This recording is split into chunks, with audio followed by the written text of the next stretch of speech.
오늘 이 역대상 4장 9절 10절이 아주 짧은 두 구절은 아주 재미있고 그리고 아주 유명한 본문입니다.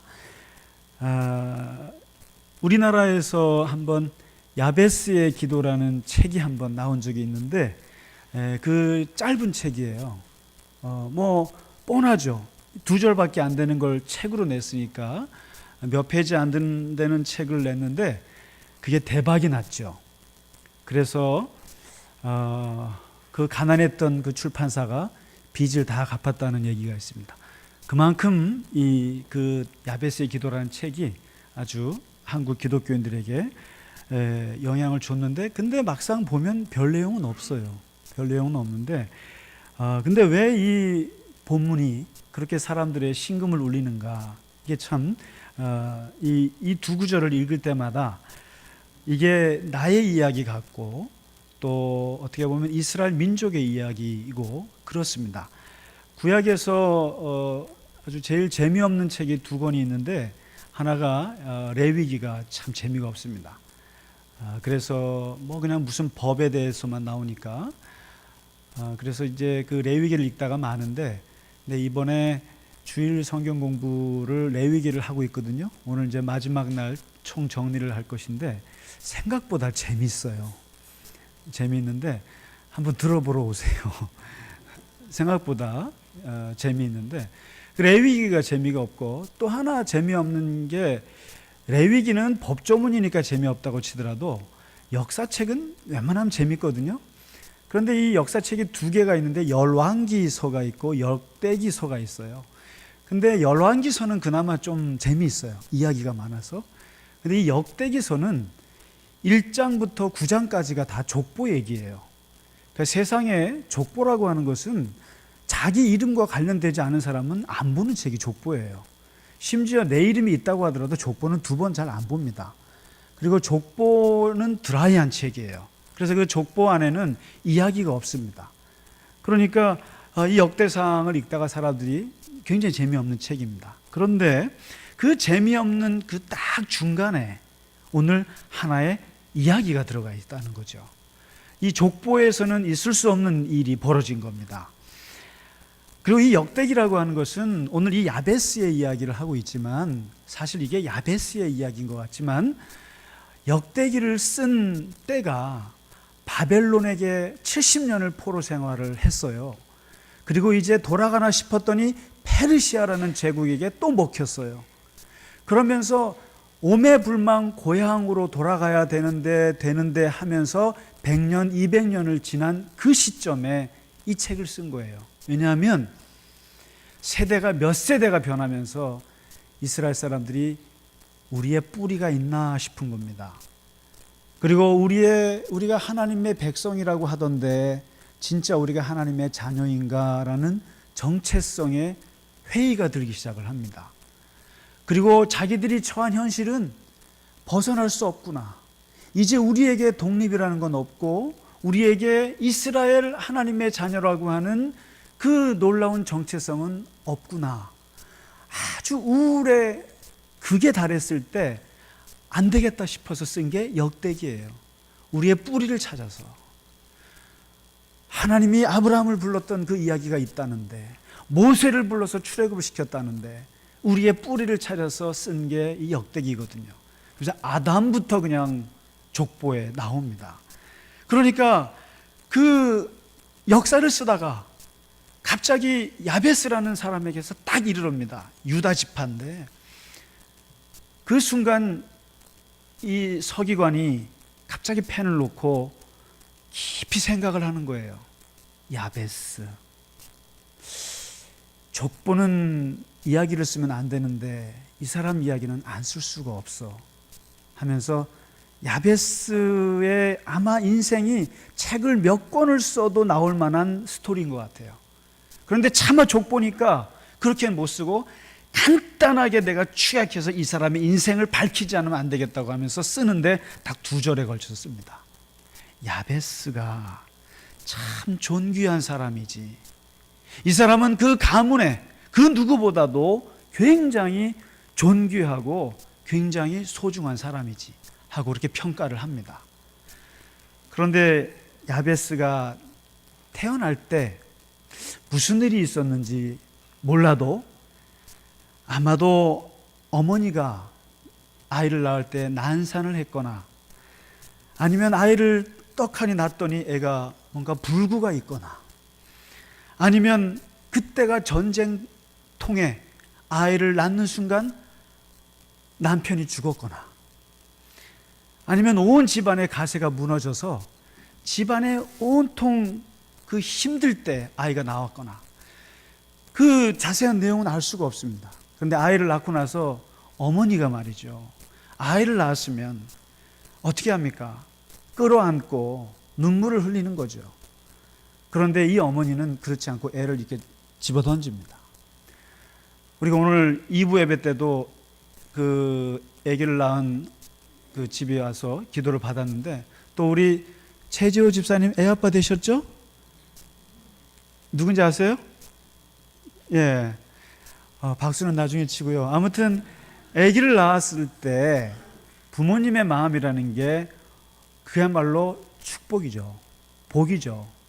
그래서 이스라엘 사람과 우리나라 사람들이 가지고 있는 공통점이 하나 있는데 이 아이에게 이름을 지어줍니다. 이름을 지어줄 때 그 이름이 곧 그 사람의 인생이에요. 그래서 이스라엘 사람들하고 우리 똑같습니다. 이스라엘 사람들도 이름 속에 인생이 있어요. 운명이 있어요. 근데 우리나라 사람도 똑같습니다. 혹시 여러분 내가 뭐 잘못했을 때 말하죠. 내가 만약에 그게 거짓말이면 내가 내 성을 간다는 말이죠. 성을 간다는 말은 내 인생을 바꾼다는 뜻이고 내 본질을 바꾼다는 뜻이죠. 그래서 이름을 지을 때 야곱이라고 지었어요. 사기꾼이라고 지었더니 얘가 인생의 전반부가 다 사기치면서 사는 거죠. 야곱이 그랬죠. 여러분 룻기에 보면 나오미라는 시어머니가 나와요. 근데 이 어머니가 나오미가 자식의 이름을 지었는데 큰아들 이름이 말론이에요. 뜻이 병약이란 뜻이에요. 둘째 아들 이름이 기련이에요. 수척이에요. 큰아들 병야가 물 좀 떠와라. 둘째 아들 수처가 가서 나무 좀 해와라. 수처가 병야가 젊었을 때 두 아들이 죽습니다. 솔로몬이라는 이름은 평화라는 뜻이에요. 왕 중에 40년 동안 치리하면서 한 번도 전쟁을 안 치른 유일한 사람이 솔로몬이에요. 이름대로예요. 요셉이라는 이름의 뜻이 뭡니까? 형통이에요. 비록 그가 고난을 많이 겪었지만 그의 삶은 너무나 형통했어요. 이름대로 인생이 가는 거예요. 이스라엘 사람들이나 우리나라 사람들이 똑같이 이름에 운명을 거는 사람들입니다. 우리가 뭘 깨달았냐면 인간은 언어적 존재라는 걸 알기 때문에 그렇습니다. 그러니까 언어에 지배받는다는 거예요. 그리고 언어에 매인다는 뜻이에요. 어떤 언어를 듣느냐에 따라서 그 사람의 인생이 다른 거예요. 근데 이 어머니가 하필 아이를 낳고 나서 이름을 좋게 지어도 어려운 판에 이름을 야베스라고 지은 거예요. 고통이에요. 뜻이. 괴로움이에요. 뜻이. 슬픔이란 뜻이에요. 해도 너무하죠. 어떻게 부모님이 돼갖고 아이 이름을 고통이라고 지을 수가 있어요. 날 때부터 아이 어렸을 때부터 고통아 부르는 거예요. 이 아이는. 근데 이 야베스는 어렸을 때부터 어머니로부터 고통아 이것도 하루 이틀이죠. 고통아 학교 가자. 고통아 뭐 좀 해와라. 고통아 사람이 그 언어를 어떤 언어를 듣느냐에 따라서 넌 쓰레기야 그러면 쓰레기인 거예요. 너는 존귀한 사람이야 그러면 존귀한 사람인 거예요. 사람은 언어에 매일 수밖에 없어요. 어떤 언어를 듣고 어떤 언어를 사용하느냐에 따라서 그 사람은 존재가 바뀌어요. 그래서 하이데거가 그랬지 않습니까? 언어는 존재의 집이다. 언어를 어떤 언어를 하느냐에 따라서 그 사람의 존재가 어떻게 드러나냐 다르다라는 거죠. 현실이라는 얘기죠. 그런데 하필 이 아이 이름을 야베스라고 지어놨으니 이 아이는 어렸을 때부터 야베스는 나는 내 인생이 고통에서 출발해서 고통으로 끝나는구나.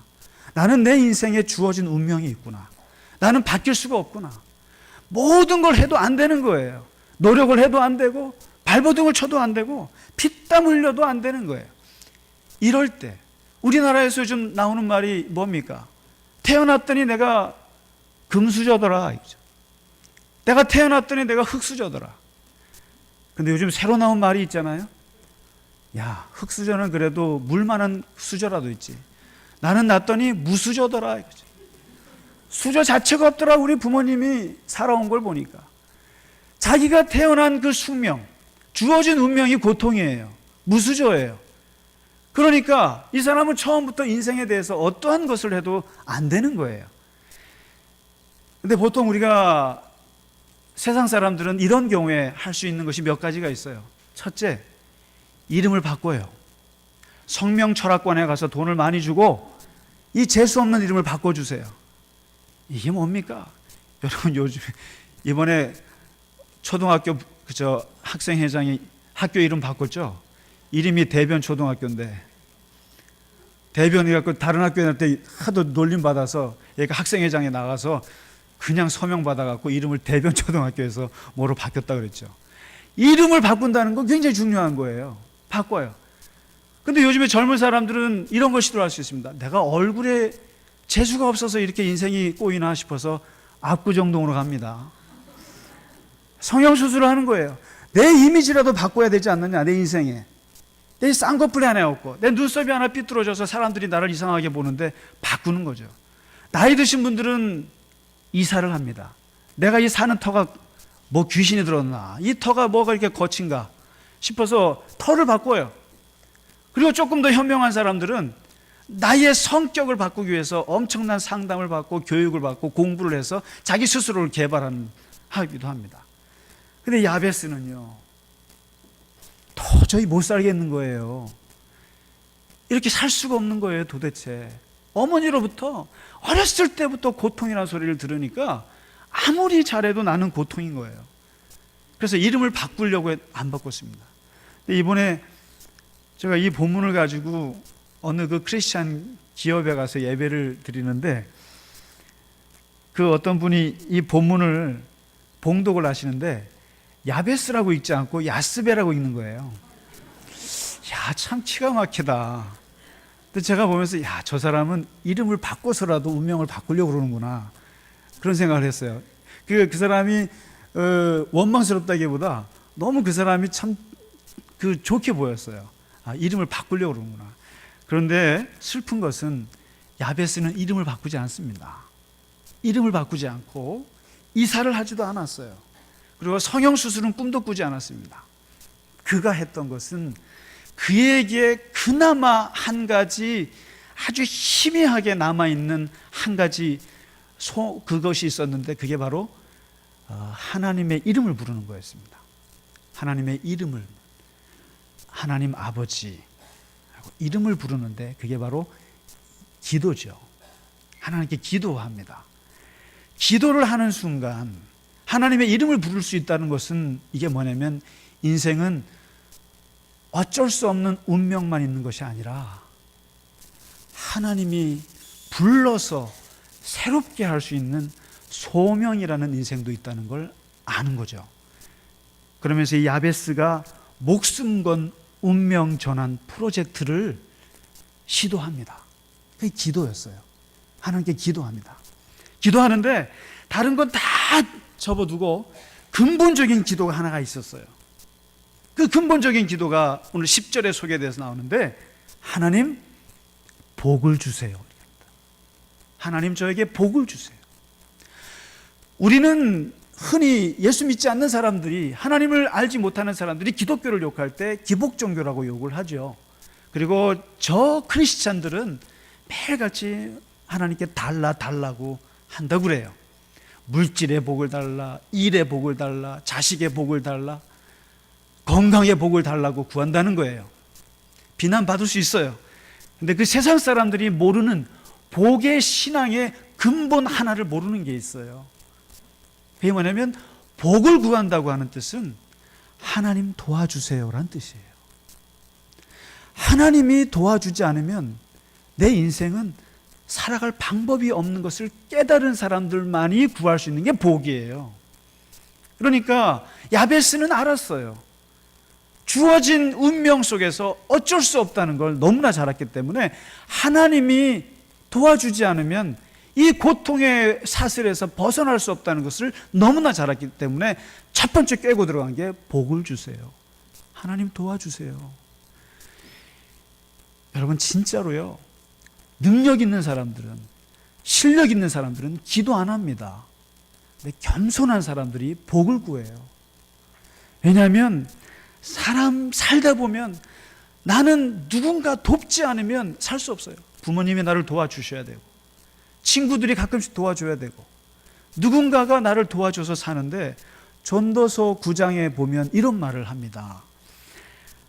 빠른 경주자라고 해서 1등하는 것이 아니고, 용사라고 해서 전쟁에서 이기는 것도 아니고, 지혜가 많다고 해서 음식물을 구하는 것도 아니고, 명철이 있다고 해서 재물을 구하는 것도 아니고, 지식이 있다고 해서 은총을 입는 것이 아니니라, 이렇게 합니다.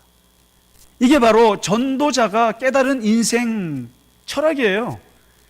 내가 노력한 만큼 열매를 거둘 수만 있다면 얼마나 좋겠습니까마는, 그러나 세상이 그렇게 돌아가는 건 하나도 없죠. 그러니까 하나님이 도와주셔야 내 인생 성공할 수 있는 것이고, 하나님이 복을 주셔야 한다는 것을 야베스는 너무나 잘 알았던 거죠. 그래서 첫 번째 한 것이 복을 주세요. 하나님 도와주세요. 그러면서 그 복을 달라고 하는 기도와 함께 딱 많지도 않아요. 딱 두 가지를 구하는데, 이 두 가지 기도가 기가 막힌 기도예요.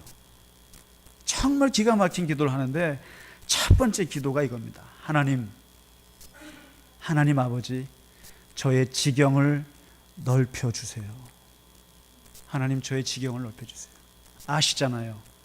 어렸을 때부터 어머니로부터 들어왔던 그 고통의 그 숙명 같은, 인생은 움직일 수 없는 숙명이 있다라고 부모님으로부터, 어머니로부터 들어왔고 자랐는데, 하나님, 어쩔 수 없는 것이 아니라 내 인생도, 나의 지경도 넓어질 수 있다는 걸 보여주시옵소서. 하나님, 내가 속이 좁아서 살아갈 수가 없어요. 내가 세상을 바라보는 눈이 너무 좁아서 살아갈 수가 없어요. 내 마음이 너무 비좁아서 사람들을 용서할 수가 없어요. 하나님, 나의 지경을 넓혀주세요. 어머니로부터 벗어나게 해주세요. 고통의 바운더리에서 벗어나게 해주세요. 하고 자기를 넓히는 기도를 합니다. 하나님, 내 활동 변경을 넓혀주시옵소서. 이런 기도 매력적이지 않으세요? 하나님 아버지, 저는 우리 교회를 위해서 기도합니다. 하나님 아버지, 우리만 좋은 교회가 아니라 점점점 우리 교회도 하나님께서 새로운 것을 보여주세요. 새로운 비전을 좀 보여주세요. 저 국제적으로 넓게 보게 해주세요. 우리가 제발 좀 통일 좀 되게 해주세요. 왜냐하면 우리가 너무 좁아요. 저 우리가 그렇게 많았던 대륙적 기질은 어디로 가고, 저 북한 때문에 넘어가지 못해서 매일같이 우리 안에서 비좁은 이 시야를 가지고 살아가는 우리들에게 하나님 넓혀주세요. 이 기도는 야베스의 기도인 것 같지만 이스라엘 민족의 기도입니다. 이게 페르시아 제국의 그 몇백 년째 포로로 살고 있는 이스라엘 민족들이 하는 기도예요. 하나님, 넓혀주세요. 우리를 좀 넓게 지경을 넓혀주시옵소서. 기도합니다. 하나님께서 우리의 눈을 넓게 하셔서 하나님의 눈으로 세상을 볼 수 있는 우리가 다 되기를 정말 축원합니다. 이 기도를 하고 나서 야베스가 정말 더 중요한 기도를 하나 하는데, 그게 뭐냐면 인생의 불행의 근본이 뭔지를 알았던 사람입니다. 야베스는 인생을 괴롭히고 있는 문제는 사실 돈이 없는 게 아니라는 것도 알았어요. 그리고 옷 하나 잘 못 입는 거, 이런 게 아니라는 걸 알았어요. 인생의 근본적인 고통은 어디서 오느냐? 마음에서 온다는 걸 알았습니다. 다시 말해서 스트레스에서 온다는 걸 알았어요. 마음의 근심에서부터 내 인생의 모든 불행이 온다는 걸 알았습니다. 그래서 이걸 기도합니다. 하나님 아버지, 나를 환난에서 벗어나 내게 근심 좀 없게 하여 주시옵소서. 내가 살아가고 있는 이 현실이 야베스인데, 야베스는 고통이에요. 매일같이 나는 근심거리들만 있습니다. 하나님이 근심거리에서 벗어나게 해주세요. 그런데요, 한 가지 우리가 오해하지 말아야 될 것은, 이 말은 하나님 근심 덩어리 이 상황 자체를 없애주세요라는 뜻이 아니고요. 하나님, 그랬으면요 일찌감치 이름을 바꿨습니다. 이름을 바꿨어야 되는 거죠. 그런데 그게 아니라 근심거리를 없애달라는 것이 아니라 그 근심거리에서도 이길 수 있는 힘을 달라는 기도죠. 생각해 보세요. 우리가 만일에 근심거리를 없애주세요 그러면 우리가 죽어야 이루어집니다. 죽어야 응답이 되는 게 근심거리 없애는 거예요. 자식 걱정, 사업 걱정, 집안 걱정, 건강 걱정, 하나님 이 걱정거리들을 없애주세요. 그럼 하나님이 이리 와라 그러는 거죠. 끝이에요. 죽어야만 이루어지는 게 근심거리예요. 야베스가 그렇게 기도했겠습니까? 야베스가 그러한 고통의 현실들을 부정하는 기도를 했겠어요? 아니에요. 그게 아니고 어떠한 고통의 현실, 야베스 같은 고통의 현실이 있어도 내가 이길 수 있게 해주세요. 몇 주 전에, 한 달 됐을 거예요. 그 영화를 하나 봤는데 그 TV에서 우연찮게 봤어요. 여러분 혹시 그 안젤리나 졸리라고 아세요? 다 아시네요. 예, 그분이 아주 매력적인 여성 배우잖아요. 근데 이분이 영화 감독을 했어요. 근데 제목이 언브로큰입니다. 그러니까 이제 번역을 하면은 불굴의 이런 뜻이겠죠. 꺾이지 않는. 그래서 무슨 영화인가 하고 그냥 이렇게 보다가 빠져들게 됐어요. 그 실화를 바탕으로 한 영화더라고요. 그 루이스 잠페리라고 하는 분의 일대기를 그린 건데, 이분이 이제 2차 대전 때 이태리에서 태어나서 그 부모님을 따라서 미국으로 이민 간 사람이에요. 근데 어렸을 때 애가 키도 작고 말이죠. 그리고 이제 뭐 이렇게 학교에서 왕따도 되고 그러니까 애가 살 맛이 없는 거예요. 그래서 그냥 맨날 저기 우유병에다가 소주가 아니겠죠. 술을 담아가지고 저 몰래 가갖고 마시고 혼자 가서 담배 피고 그러면서 그냥 일탈을 한 거예요. 학교 생활 적응 못하고. 근데 그 루이를 형이 저렇게 둬선 안 되겠어요. 그래서 형이 얘한테 육상을 시켜요. 야, 육상. 너 달리기 잘하니까 육상 좀 해라. 그러면서 육상을 시키면서 옆에서 코치를 하면서 했는데 생각보다 잘하는 거예요.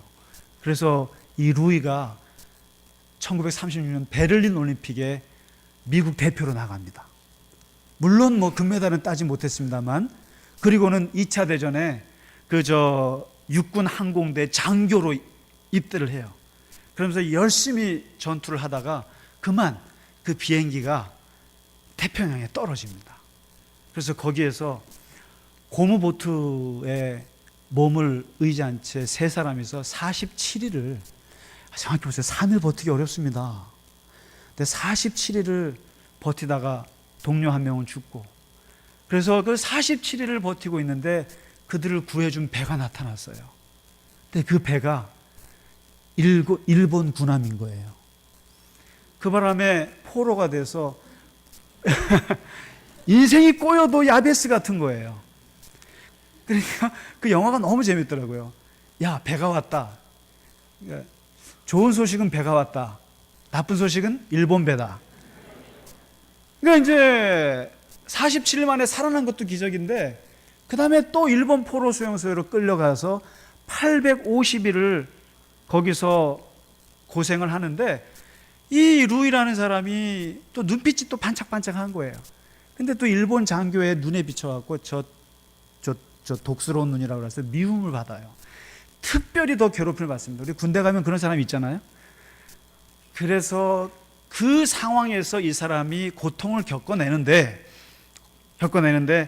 거기에서 이 루이가 고통을 이겨낼 수 있는 대사가 하나가 있었어요. 대사가 바로 형이 어렸을 때 해줬던 말이에요. You can take it. You can make it. 참 말장난 같잖아요. You can take it. You can make it. 그러니까 if you예요. 너가 그것을 견딜 수만 있으면. 이 take라는 말이 우리가 영어를 배울 때 제일 뜻이 많은 단어가 이 take잖아요. 무려 46가지 뜻이 있어요.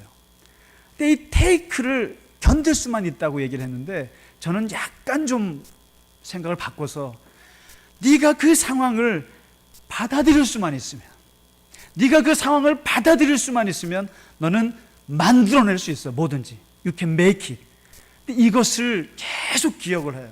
계속 기억하면서 그가 그 고통을 이겨냅니다. 그리고 심지어는 자기를 괴롭혔던 일본군 장교를 용서까지 합니다. 그리고 더 나아가서 자기가 그때 서원했던 하나님에 대한 신앙 고백을 하면서 평생을 하나님께 헌신하면서 삽니다. 2014년에 죽었어요.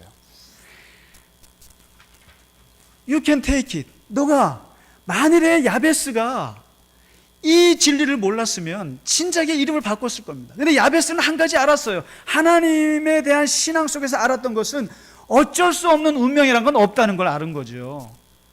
그리고 나에게 어쩔 수 없이 바꿀 수 없는 운명은 없다. 숙명이란 건 없다. 하나님 안에서 우리가 기도만 할 수 있다면, 하나님께서 우리에게 주어진 그 현실을 받아들이고, 그리고 하나님이 나를 받아들였다는 것을 내가 받아들일 수만 있다면 You can make it. 너는 모든 걸 창조할 수 있다는 뜻이죠. 너의 운명은 다 창조할 수 있고 새롭게 만들 수 있다. 여러분, 오늘 야베스가, 또 아니면 이스라엘 민족이 야베스를 통해서 고백하는 것이 바로 그거죠. 우리 민족은 비록 저 페르시아 제국의 노예로 살고 있지만, 그러나 우리는 이름 안 바꾸고 하나님께서 우리에게 절대로 운명에 무릎 꿇지 말라고 말씀하셨다. 우리의 지경을 넓혀주시고 우리의 그 근심거리들을 이겨낼 수 있게 하시는 그 하나님의 그것을 우리는 믿는다. 그래서 기독교인들에게 운명은 없어요. 사실 운명 없습니다. 하나님, 오늘 마지막 절에 이런 말씀을 하고 마칩니다. 하나님께서 그가 구하는 것을 허락하셨더라. 하나님은 좋으신 분이세요. 하나님은 우리에게 너무나 좋으신 분이세요. 하나님 앞에 우리는, 오늘 말씀 나오지만, 존귀한 자예요. 우리는 어쩔 수 없는 운명이 아니라 하나님께서 우리를 부르신 소명의 삶이 있고, 더 나아가서 사명의 인생을 가지고 있는 하나님의 자녀들이거든요. 그래서 하나님께 구하여서 우리의 주어진 운명을 새롭게 창조할 수 있는 하나님의 놀라운 은혜가 우리에게 있다는 거죠.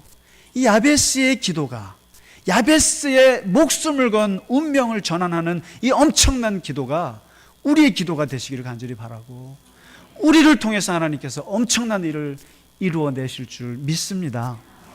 우리 같이 찬양하고 예배를 마치겠습니다.